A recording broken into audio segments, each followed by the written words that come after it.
Greetings, philosophers. Welcome back to another morning think time. We're going to pick up with letter 27. All right. It's a dark and rainy day out.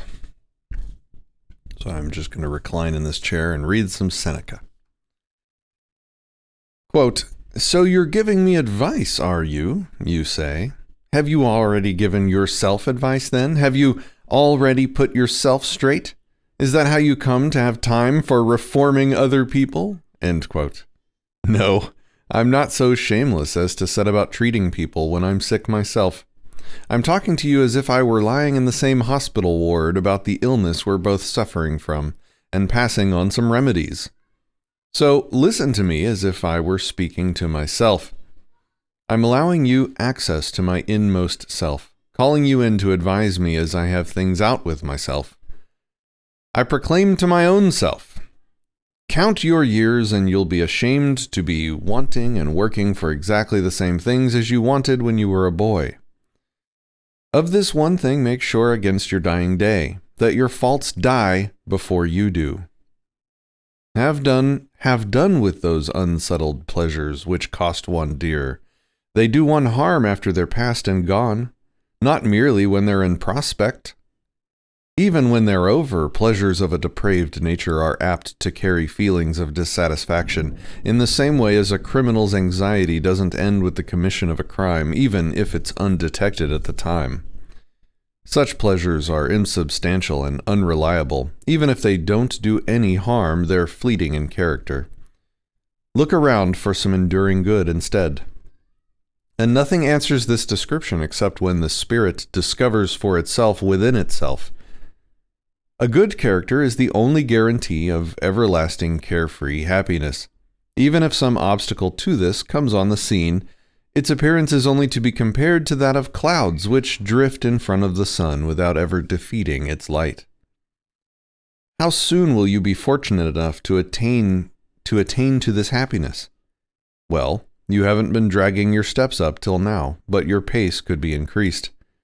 There's a lot of work remaining to be done, and if you want to be successful, you must devote all your waking hours and all your efforts to the task personally. This is not something that admits of delegation. It is a different branch of learning which has room for deviling, or deviling. There was a rich man called Calvisius Sabinus in my own lifetime who has a freedman's brains along with a freedman's fortune. I have never seen greater vulgarity in a successful man. His memory was so bad that at one moment or another the names of Ulysses or Achilles or Priam, characters he knew as well as we know our early teachers, would slip his memory. No doddering butler ever went through the introductions of a mass of callers committing quite such solecisms, not announcing people's names so much as foisting names on them, as Sabinus did with the Greek and Trojan horses, or heroes. But this didn't stop him wanting to appear a well-read man, and to this end he thought up the following short cut.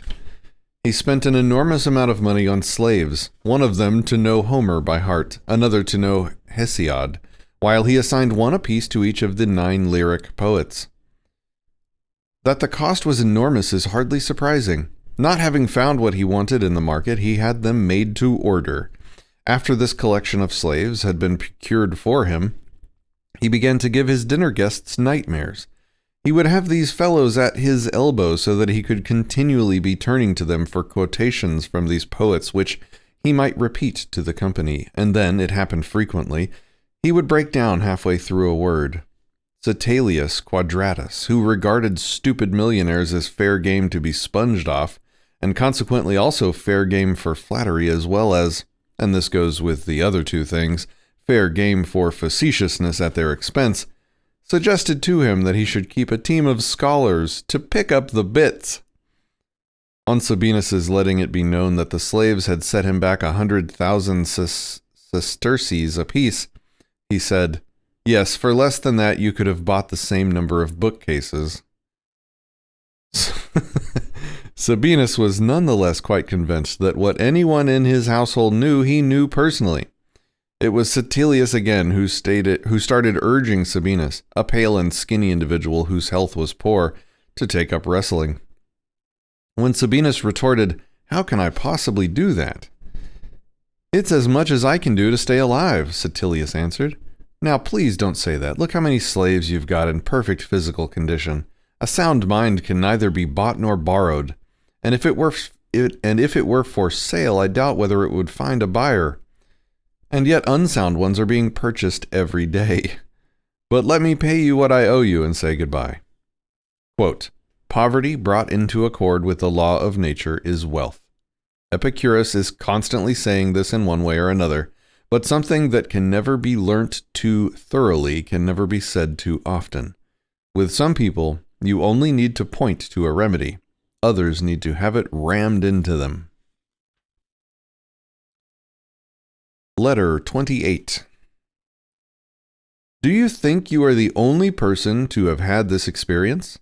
Are you really surprised, as if it were something unprecedented, that so long a tour and such diversity of scene have not enabled you to throw off this melancholy and this feeling of depression? A change of character, not a change of air, is what you need.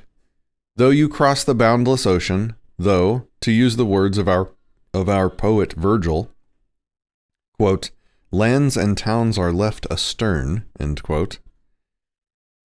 Whatever your destination, you will be followed by your failings.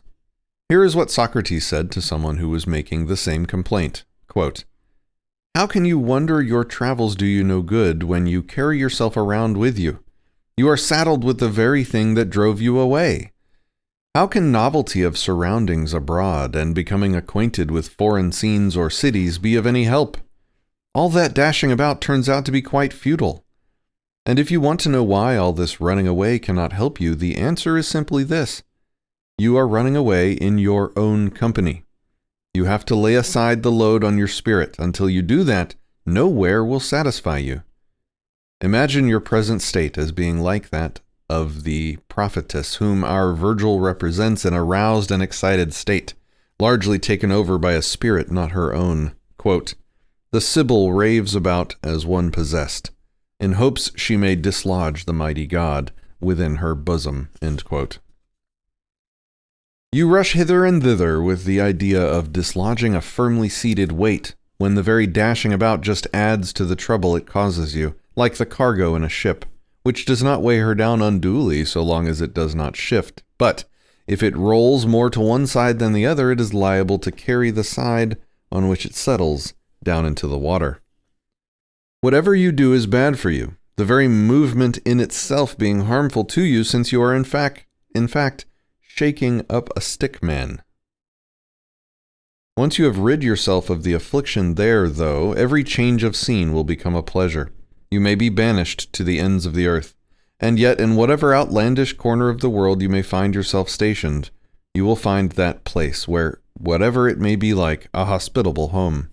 Where you arrive does not matter so much as what sort of person you are when you arrive there. We ought not, therefore, to give over our hearts for good to any one part of the world. We should live with the conviction. I quote, "I wasn't born for one particular corner. The whole world's my home country." End quote. If the truth of that were clear to you, you would not be surprised that the diversity of new surroundings for which, out of weariness of the old, you are constantly heading.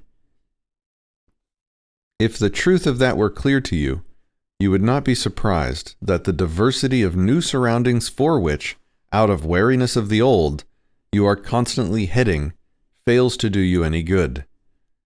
Whichever you first came to would have satisfied you if you had believed you were at home in all. As it is, instead of traveling, you are rambling and drifting, exchanging one place for another, when the thing you are looking for, the good life, is available everywhere. Could there be a scene of greater turmoil than the city? Yet even there, if need be, you are free to lead a life of peace.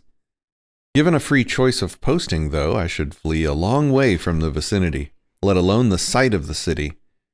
For in the same way as there are unpleasant climates which are trying even to the most robust constitutions, there are others which are none too wholesome for the mind, even though it be a sound one when it is still an imperfect state and building up its strength. I do not agree with those who recommend a stormy life and plunge straight into the breakers, waging a spirited struggle against worldly obstacles every day of their lives. The wise man will put up with these things, not go out of his way to meet them. He will prefer a state of peace to a state of war. It does not profit a man much to have managed to discard his own failings if he must ever be at loggerheads with other people's. Socrates, they will tell you, had the 30 tyrants standing over him, and yet they could not break his spirit. What difference does it make how many masters a man has? Slavery is only one, and yet the person who refuses to let the thought of it affect him is a free man, no matter how great the swarm of masters around him. It is time I left off, not before I have paid the usual duty, though. Quote, "A consciousness of wrongdoing is the first step to salvation." This remark of Epicurus's is to me a very good one, for a person who is not aware that he is doing anything wrong has no desire to be put right. You have to catch yourself doing it before you can reform. Some people boast about their failings. Can you imagine someone who counts his faults as merit ever giving thought to their cure? So to the best of your ability, demonstrate your own guilt. Conduct inquiries of your own into all the evidence against yourself. Play the part first of prosecutor, then of judge, and finally of pleader in mitigation. Be harsh with yourself at times.